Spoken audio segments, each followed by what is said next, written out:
जय श्री कृष्णा मित्रों, आइए देखते हैं सुमित ज्ञान यूट्यूब चैनल में। स्वागत है सभी दर्शकों का हमारे सुमित ज्ञान यूट्यूब चैनल में।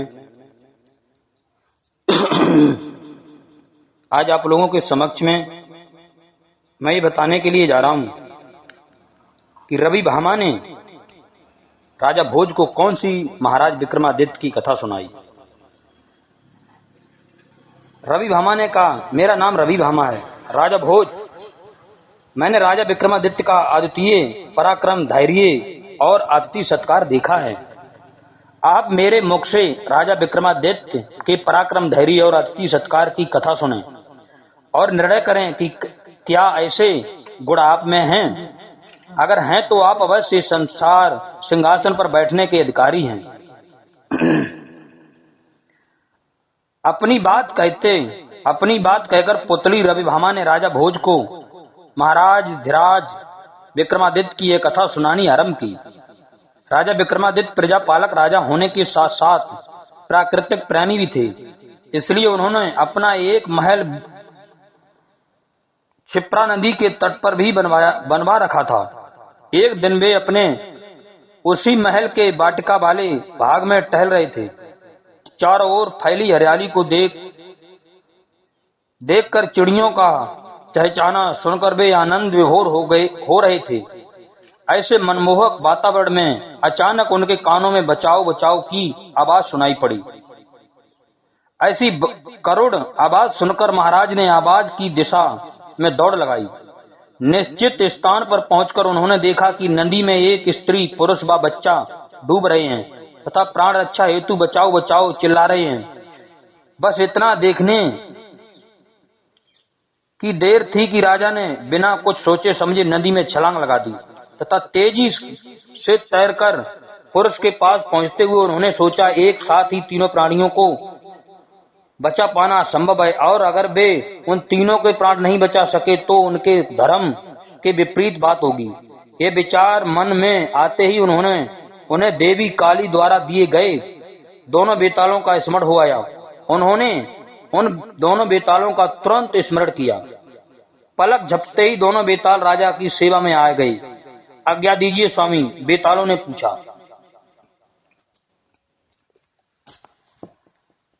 मैं डूबते हुए पुरुषों को बचाने का प्रयत्न करता हूँ, तुम डूबती स्त्री और बच्चे के प्राणों की रक्षा करो।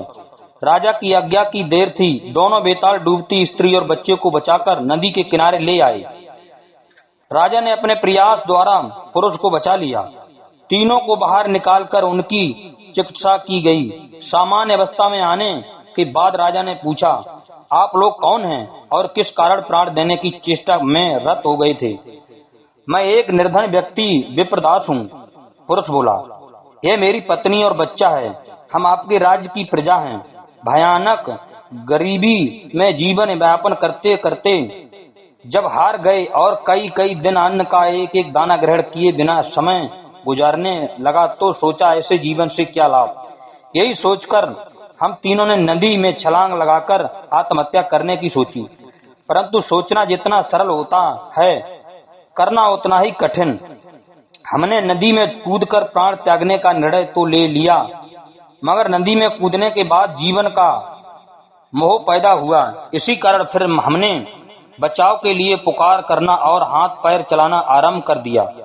अपने हमारे प्राण बचाकर हम पर बहुत उपकार किया है। आपने हमारे प्राण बचाकर हम पर बहुत उपकार किया है। ऐसा ना कहो, यह कोई उपकार नहीं, यह तो राजा होने के नाते हमारा कर्तव्य था, विक्रमादित्य महाराज बोले। अपने प्राणदाता का राजा के रूप में परिचय पाकर विप्रदास राजा के चरणों में दंडवत हो गया। गिड़गिड़ाकर बोला, आपने मेरा और मेरे परिवार का जीवन बचाकर परोपकार तो किया है राजन, लेकिन मैं सोचता हूँ इसके बाद क्या होगा। रोज रोज भूखों मरने से अच्छा है कुछ देर का कष्ट सहकर मृत्यु के गले लगा लेना। मैंने तुम्हारी प्राण रक्षा की है, इसलिए मैं तुम्हें मरने नहीं दूंगा। मगर एक बात कहो, तुम्हारे परिवार की यह दीन अवस्था क्यों कर है। क्या तुम्हारे पास आय का कोई साधन नहीं। मैं जन्मजात निर्धन हूँ राजन। निर्धनता के कारण मैं पढ़ लिख ना सका। बचपन से ही मेहनत मजदूरी के कार्य पर लग जाना पड़ा, इसलिए उसी को आजीविका का साधन बना लिया। मेहनती व्यक्ति कभी भूखे नहीं मरता, यह अटल सत्य है। फिर तुम और तुम्हारा परिवार क्यों कर भूख मर रहा है, यह बात मेरी समझ में नहीं आई। राजन, आपके राज्य में सभी स्त्री पुरुष मेहनती हैं, वे अपना कार्य स्वयं करने के आदी हैं, अतः यहाँ श्रम का महत्व और मूल्य नहीं रहा। विप्रदास की बात सुनकर राजा विक्रमादित्य ने मन ही मन कुछ सोचा और मुस्कुराकर बोले, कोई बात नहीं, तुम निश्चिंत रहो, मन से आत्महत्या का विचार त्याग दो।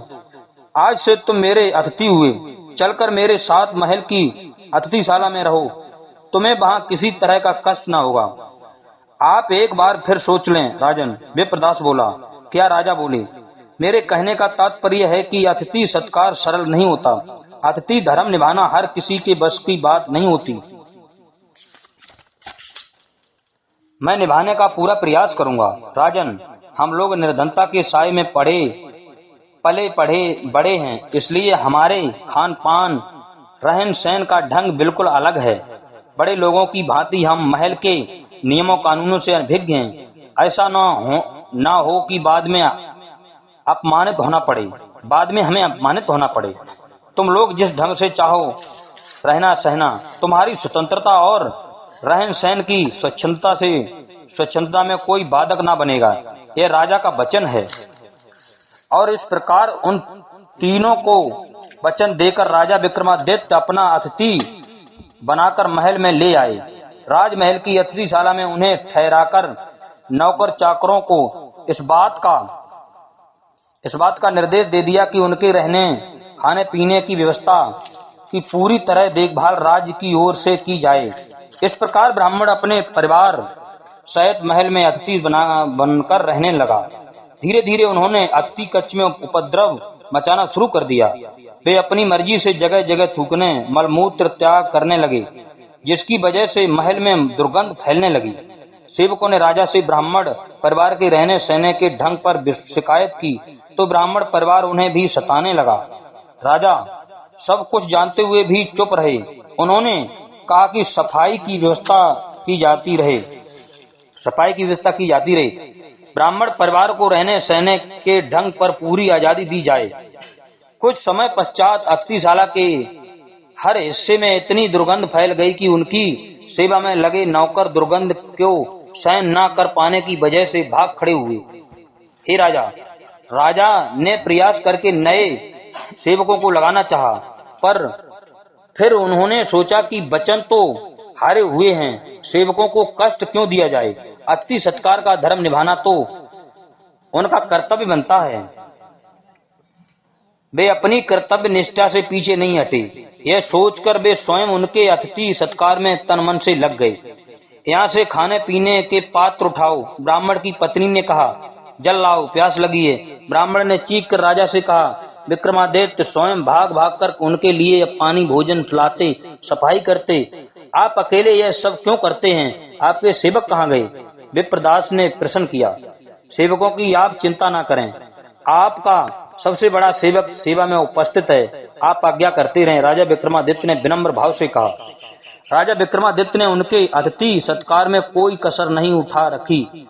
इतने दूषित वातावरण में भी वे उनकी सेवा करते रहे। उन्होंने कभी ब्राह्मण परिवार को किसी वस्तु की कमी नहीं होने दी। जगह जगह मलमूत्र के त्याग का भी उन्होंने कभी विरोध नहीं किया और न ही उनकी सेवा से पीछे हटे। राजन, पैर में दर्द हो रहा है, पैर दबाओ। विप्रदास फैलाकर लेट गया और राजा को हुक्म दिया। राजा विक्रमादित्य उसके पैर दबाने लगे। विप्रदास को नींद आने लगी और वह सो गया। राजा विक्रमादित्य उसके पास बैठे रहे। वे बिना उसकी आज्ञा के वहां से हट नहीं सकते थे। उनका सिर चकराता रहा, आंखें नींद के बोझ से बोझिल होती रहीं, पर पलक झपकाए बगैर वे विप्रदास के पैर दबाने के कार्य में लगे रहे। ब्राह्मण विप्रदास गहरी निद्रा में पड़ा रहा। राजा उसे पंखा झलाकर सुलाते रहे। कुछ देर बाद विप्रदास की आंखें खुली तो वह बोला, उसके शरीर पर लगी विष्ठा साफ की जाए, उसे नहलाया धुलाया जाए। राजा विक्रमादित्य ने तुरंत उसके आदेश का पालन किया। जैसे ही राजा उसके विष्ठा भरे तन को अपने हाथों से धोने जा रहे थे। विप्रदास ने अपने हाथ पैर समेट लिए। उसके चेहरे पर तेज चमकने लगा, प्रकाश की किरणें फूटने लगीं। उसके तन से फटे चिथड़े वस्त्र लुप्त हो गए। उनके स्थान पर देवताओं के परिधान से उसका तन सज गया। उसने प्रसन्न होकर राजा को अपने हृदय से लगा लिया। राजा ने देखा कि विप्रदास का कायाकल्प होने के साथ ही उसकी पत्नी और पुत्र का भी कायाकल्प हो गया है। पत्नी देवलोक की सुंदरी स्त्री और पुत्र देवपुत्र के रूप में बदल गई। साथ ही साथ सारे राजमहलों में भीनी भीनी सुगंध फैल गई। मलमूत्र आदि का स्थान मड़े ने ले लिया। सारा वातावरण तरोताजा हो गया। उसके पश्चात ब्राह्मण ने राजा को हृदय से अलग करते हुए कहा, मैं वरुण देव हूँ।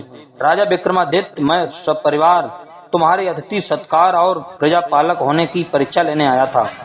परीक्षा में तुम उत्तीर्ण हुए। मैं तुम्हें आशीर्वाद देता हूँ, तुम्हारे राज्य में कभी सूखा ना पड़ेगा। पूरा राज्य हमेशा हरा भरा रहेगा। तुम्हारे राज्य के खेतों में 3-3 फसलें लहलाया करेंगी। ऐसा कहकर वरुण देव सब परिवार अंतर्ध्यान हो गए। कथा सुनाकर पुत्री ने पूछा, राजन, यदि आज तक तुमने अपने प्राणों की चिंता किए बिना किसी के प्राणों की रक्षा की है अथवा किसी अतिथि का उस प्रकार आदर सत्कार किया है जिस प्रकार हमारे भूतपूर्व राजा ने किया था, तो आप इस सिंहासन पर सम्मान पूर्वक आसीन हो सकते हैं, अन्यथा नहीं। पुतली का प्रश्न सुनकर राजा भोज उस दिन भी उदासी में भरे हुए मन से महल के शयन कक्ष की ओर लौट गए। लगातार 6 दिनों की मिली निराशा के बाद 7वें दिन राजा भोज अन्य दिनों की अपेक्षा कुछ जल्दी सोकर उठ गए। उन्होंने अपने श्रेष्ठ मंत्री राजा ज्योतिषी को बुलाकर मंत्रणा की। क्या राज्य के भूगर्भ से निकली धन संपदा पर राजा का अधिकार नहीं होता? मंत्री जी, राजा ने पूछा। राज्य की प्रत्येक संपदा पर राजा का ही अधिकार होता है राजन, मंत्री ने सलाह दी। तो फिर किस कारण बस मैं अपने राज्य के भूगर्भ से निकले सिंहासन पर बैठने में खुद को असमर्थ पा रहा हूँ? राजा भोज ने प्रश्न किया। इस विषय में तो हमसे बेहतर आप ही जान सकते हैं राजन, मंत्री ने कहा। तब राजा भोज राजा ज्योतिषी से बोले, मुझे तो यह मुहूर्त की गड़बड़ी के कारण ऐसा लगता है। आप शुभ लगन और मुहूर्त देखिए और मुझे बताइए कि किस समय मेरा सिंहासन पर बैठना उचित और रहेगा। ऐसा शुभ मुहूर्त निकालिए जिसमें कोई अड़चन सामने न आ सके। ज्योतिषियों ने पुनः मुहूर्त देखा और बोले, आपके लिए वही मुहूर्त शुभ है राजन, जिसमें पिछले दिनों आप सिंहासन के निकट जाकर उस पर बैठने का प्रयास कर चुके हैं। यदि वह मुहूर्त शुभ है तो क्या कारण है कि मैं उस सिंहासन पर बैठ नहीं सक पाया? राजन, राजा ज्योतिषियों ने विनीत सुर में कहा, कभी कभी भाग्य और कर्म में संघर्ष चलता रहता है राजन, ऐसे में जो प्रबल होता है ही सफल हो जाता है। आप प्रयासरत रहें राजन, किसी न किसी दिन आपको सफलता अवश्य मिलेगी। सफलता की कामना के साथ राजा भोज 7वें दिन फिर से विक्रमादित्य के सिंहासन की ओर बढ़े। उन्होंने सिंहासन की ओर पग बढ़ाया था कि सिंहासन में जड़ी 7वीं पुतली तेजी से राजा भोज के सामने मार्ग रोककर आ खड़ी हुई और बोली, जय श्री कृष्ण मित्रों, जय जय श्री सीताराम। हमारे चैनल को सब्सक्राइब करें, लाइक करें और भी ज्ञानवर्धक वीडियो इसी तरह पाते रहें। जय श्री कृष्ण, जय जय श्री सीताराम।